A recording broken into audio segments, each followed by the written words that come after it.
बिस्मिल्लाहिर्रहमानिर्रहीम। अस्सलामुअलैकुम दोस्तों, आज की वीडियो बहुत अहम होने वाली है क्योंकि आज हम क़यामत की जिस निशानी के मुतल्लिक बात करेंगे वो तकरीबन दुनिया के हर मुल्क में पूरी होती हुई नज़र आ रही है। दोस्तों, इस वीडियो के दो हिस्से हैं। पहले हिस्से में नबी पाक सल्लल्लाहु अलैहि वसल्लम की पेशनगोई बताई जाएगी और दूसरे हिस्से में इस निशानी की इक़साम के मुतल्लिक तफसील से बात की जाएगी, लिहाजा वीडियो को एंड तक देखिएगा। तो चलिए वीडियो शुरू करते हैं। दोस्तों, क़यामत की इस निशानी का ताल्लुक कारोबार से है और याद रखिए, जहां कारोबार होता है वहां लेन देन के मामलात में सूद का भी अमल दखल होता है और अब सूद इस कदर फैल चुका है कि इससे बचना इंतहाई मुश्किल हो चुका है। बज़ाहिर इंसान को ये लगता है कि वो शरई अहकाम के मुताबिक कारोबार कर रहा है, लेकिन सूद का मामला इस कदर पेचीदा हो चुका है कि इसे ज़िंदगी के किसी न किसी मोड़ पर इस मुश्किल राह से भी गुजरना पड़ता है। दोस्तों, बहुत से लोगों को तो सूद के मुतल्लिक सिरे से ही इल्म नहीं होता और कारोबार को दिन ब दिन बढ़ाते रहते हैं। हालांकि सदका खैरात भी करते हैं, लेकिन अपनी लापरवाही और लाइल्मी की वजह से अल्लाह को कदम ब कदम नाराज करते हैं। बहुत से लोग लाइफ इंश्योरेंस और हेल्थ इंश्योरेंस करवा कर अल्लाह पर अपना यकीन ख़त्म कर बैठते हैं। बहुत से लोग बैंकों से लेन देन के वक्त अपनी हलाल कमाई को हराम में तब्दील कर बैठते हैं। बहुत से लोग जल्द अमीर होने के लिए बोली वाली कमेटी का इंतखाब करते हैं, हालांकि मेरे रब का इंतखाब इनसे कई दर्जे बेहतर होता है। बहुत से लोग बैंकों के साथ तजारत करते हैं और फिक्स प्रॉफिट पर यकीन रखते हैं, हालांकि मेरा रब इससे बेहतर और कई ज्यादा देने वाला है। बहुत से लोग बगैर हलाल और हराम की तमीज़ किए मुख्तलिफ कंपनीज के शेयर्स खरीद लेते हैं और फिर अपने रब से अच्छे की तवक्को करते हैं, हालांकि इनकी बुनियाद ही गलत पर होती है। दोस्तों, ये सूद की वो तमाम इक़साम है जिनके मुतल्लिक मेरे नबी पाक सल्लल्लाहु अलैहि वसल्लम ने फरमाया। हज़रत अबू हुरैरा रदियल्लाहु ताला अन्हु का बयान है कि रसूल सल्लल्लाहु अलैहि वसल्लम ने इरशाद फरमाया, अनकरीब लोगों पर वो ज़माना आएगा जिसमें कोई शख्स ऐसा बाकी ना रहेगा जो सूद ना खाता हो, और जो ना खाता होगा इसे भी इसका गुबार पहुँचेगा। क़यामत की इस निशानी के मुतल्लिक नबी पाक सल्लल्लाहु अलैहि वसल्लम की एक और अहादीस का मफ़हूम सुनते हैं। हज़रत अब्दुल्ला बिन मसूद रदियल्लाहु ताला अन्हु से रवायत है कि रसूल अकरम नूर मुजस्सम सल्लल्लाहु अलैहि वसल्लम ने इरशाद फरमाया, क़यामत से पहले सूद, शराब और ज़िना आम हो जाएगा। चलिए दोस्तों, अब हम सूद और सूद की इक़साम के मुतल्लिक तफसील से बात करते हैं। दोस्तों, सूद की हकीकत ये है कि दौरे जाहिलियत में जब किसी पर कर्जा अदा करने का वक्त आ जाता था तो इससे कर्जा ख्वाह कहते थे, हमें हमारे 100 रुपया वापस कर दो या आइंदा मुद्दत के बाद 150 रुपये दे देना। फिर जब 150 रुपये देने का वक्त आ जाता तो फिर इसे कहते कि आइंदा मुद्दत के बाद हमें 200 रुपया दे देना। दोस्तों, इसके अलावा एक बात और याद रखिएगा कि वो तमाम इजनास जिसमें नाप, वजन और खुराक तीनों सिफात में से कोई दो सिफात पाई जाएं, इनका आपस में लेन देन या खरीदो फरोख्त किसी एक को ज्यादा करके जायज नहीं। जिन चीज़ों में तीनों सिफात मदू हों या इनकी जिन्स मुख्तलिफ हो, फिर किसी एक की ज्यादा सूद नहीं होगी। दोस्तों, इस बात को हम नबी पाक सल्लल्लाहु अलैहि वसल्लम की अहादीस के मफ़हूम से बेहतर तरीके से समझने की कोशिश करते हैं।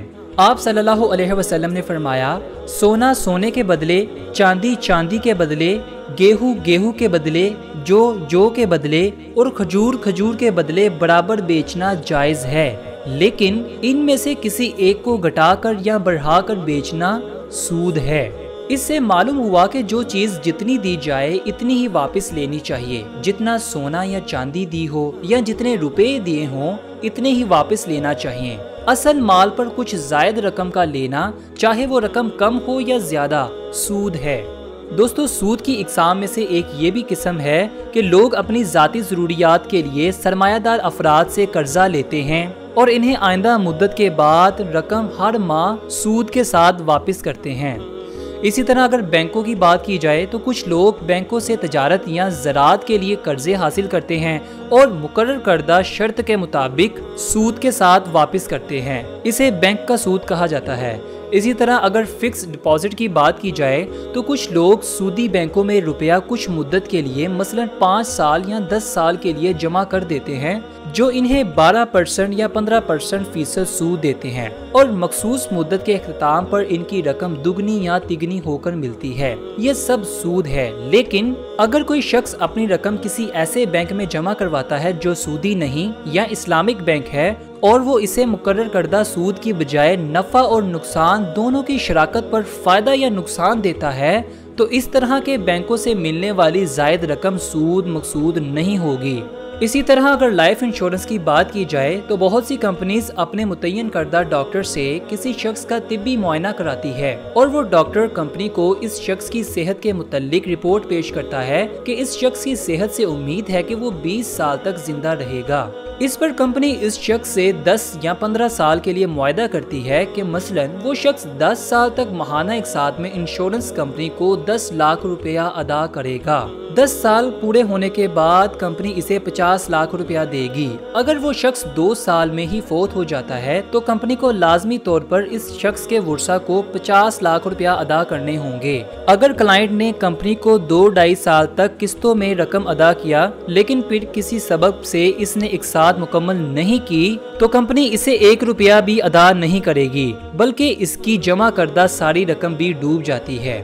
اسی لیے لائف انشورنس میں بے شمار خامیاں اور خرابیاں ہیں اور اس میں اکثر علماء اکرام نے اسے ناجائز قرار دیا ہے کیونکہ یہ اللہ پر بندے کے توکل کے خلاف ہے۔ اس میں بعض اوقات یا تو کمپنی کو نقصان اٹھانا پڑتا ہے یا کلائنٹ کو، اور اسلام میں خود نقصان اٹھانا یا کسی دوسرے کو نقصان پہنچانا جائز نہیں۔ بعض اوقات ورثہ کے دل میں مال کی ہرس پیدا ہو جاتی ہے۔ کئی واقعات میں ورثہ نے ہی کلائنٹ کو قتل کر دیا اور کمپنی سے انشورنس کی رقم ہتھیا لی۔ دوستو اسی طرح عام لوگوں میں سود کی جو اقسام پائی جاتی ہیں ان میں سے ایک یہ بھی ہے کہ کوئی آدمی کسی غریب کو کچھ رقم بطور قرضہ ادا کرتا ہے اور بدلے میں اس کا گھر رکھ لیتا ہے، پھر اس میں یا تو خود رہتا ہے یا اس سے فائدہ اٹھاتا ہے یا اس کو کرائے پر دے کر اس کا کرایہ خود کھاتا ہے۔ اس طرح کا کاروبار جائز نہیں، اور اس طرح کے کاروبار میں صرف عام لوگ ہی نہیں بلکہ پڑھے لکھے اور دینی مزاج رکھنے والے لوگ بھی ملوث پائے جاتے ہیں۔ دوستو اگر کمیٹی وغیرہ کی بات کی جائے تو عام لوگوں میں رائج سود کی اقسام میں ایک یہ بھی شامل ہے کہ 10 آدمی مل کر ہر ماہ 10-10 ہزار جمع کرتے ہیں اور پھر 1 لاکھ روپے کی بولی لگتی ہے۔ کوئی کہتا ہے کہ میں اسے 90 ہزار میں لوں گا، دوسرا کہتا ہے کہ میں اسے 80 ہزار میں لوں گا، تیسرا کہتا ہے کہ میں اسے 70 ہزار میں لوں گا۔ غرض یہ کہ جو سب سے کم بولی لگاتا ہے اسے اتنی رقم دے دی جاتی ہے، باقی بچے ہوئے 30 یا 40 ہزار روپے تمام لوگ آپس میں بانٹ لیتے ہیں اور جس نے بولی کی رقم لی ہے اسے پورا 1 لاکھ روپیہ بھرنا پڑتا ہے۔ یہ بھی سود کی ایک اہم قسم ہے، اسے بولی والی کمیٹی کے نام سے منسوخ کیا جاتا ہے۔ اس کے علاوہ کئی ایسے رستے اور ایسے طریقے ہیں جو کہ سود کی طرف لے جاتے ہیں۔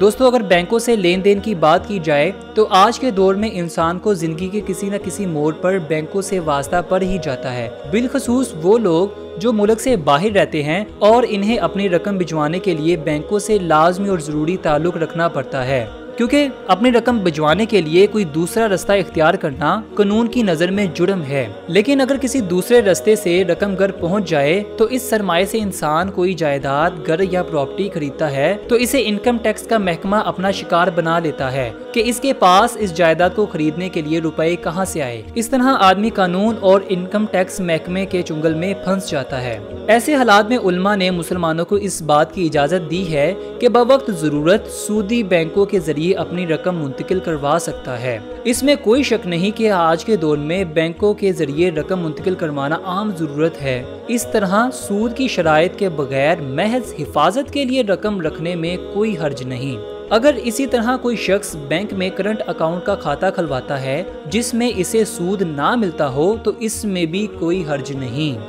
تو دوستو یہ وہ سود کی تمام اقسام ہیں جو دیکھنے میں محض ایک چھوٹی سی چیز معلوم ہوتی ہے لیکن حقیقت میں سود کی اقسام میں شامل ہوتی ہیں۔ اللہ پاک آپ کو اور مجھے اپنے کاروبار اور اپنے رزق میں حلال اور حرام کی پہچان کی توفیق عطا فرمائے۔